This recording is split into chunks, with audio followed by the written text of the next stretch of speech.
నెల్లూరు నగరంలో housing బోర్డులోని RDT కాలనీలో గంజాయి స్మగ్లర్ అరవ కామాక్షి ఇంటి వద్ద మారణాయుధాలు లభ్యమైనట్లు తెలుస్తోంది. దీనికి సంబంధించి మరింత సమాచారం మా ప్రతినిధి రాజారావు అడిగి తెలుసుకుందాం.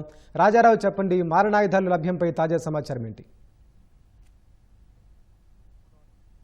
ఇప్పుడు హౌసింగ్ బోర్డు కాలనీ, ఇది హౌసింగ్ బోర్డు ఆర్డీటీ కాలనీలో సిపిఎం నాయకుడు పెంచులయ్యని ఇక్కడ స్థానికంగా ఉండే అంటే గంజాయి వ్యాపారం చేస్తున్న అరవ కామాక్షి సంబంధించిన మరో 14 మంది కలిపి హత్య చేయడం అనేది జరిగింది.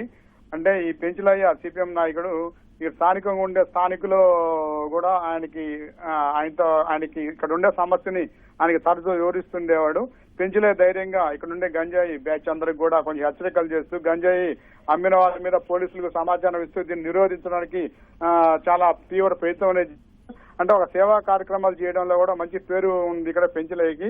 ఇటువంటి పెంచులయ్యని నెల రోజుల క్రితమే పెంచులయ్య తీవ్రంగా హెచ్చరించడం అనేది జరిగింది. కాలనీలలో అందరూ పేద వర్గాల వారు ఉంటారు, ఇక్కడ గంజాయి అమ్మడానికి లేదని చెప్పి హెచ్చరించడంతో నెల రోజుల తర్వాత 3 రోజుల క్రితం హత్య చేయడం అనేది జరిగింది. దారుణంగా హత్య చేయడంతో పోలీసులు ఈ 14 మందిని గుర్తించారు. 14 మందిలో ఇప్పటికీ 8 మందిని అరెస్ట్ చేయడం జరిగింది. అందులో ప్రధాన నిందితురాలుగా ఉన్న అరవ కామాక్షిని అరెస్ట్ చేశారు. అరవ కామాక్షిని అరెస్ట్ చేయడంతో ఇక్కడ స్థానికుల్లో కూడా ధైర్యం వచ్చింది.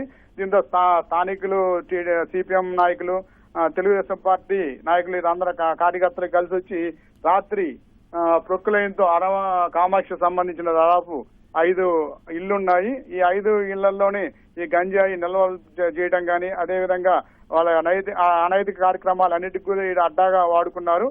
ఈ 5 ఇళ్లని వరుసగా ఉన్న ఇండ్లని ప్రొక్కులైన్తో కూల్చేసి కార్యకర్తలు తీవ్రంగా రాత్రి అంతా కూడా కొంత ఉద్రిక్త పరిస్థితి అనేది ఈ ప్రాంతంలో నెలకొన్నది.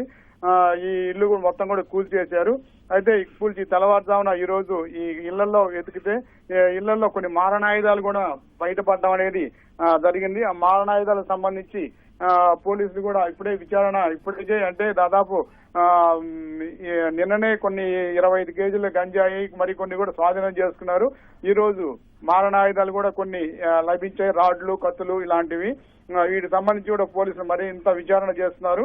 ఈ కేసులో మొత్తం మీద కూడా ఒక 14 మందిని అదుపులో తీసుకొని ఉన్నారు.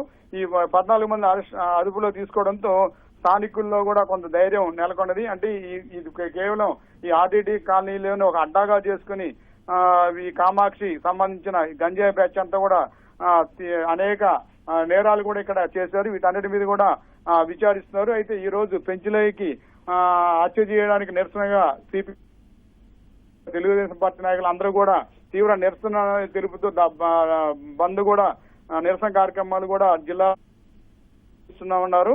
ఇది పరిస్థితి ఆర్డీటీ కాలనీలో ఉన్న పరిస్థితి. ధన్యవాదాలు రాజారావు.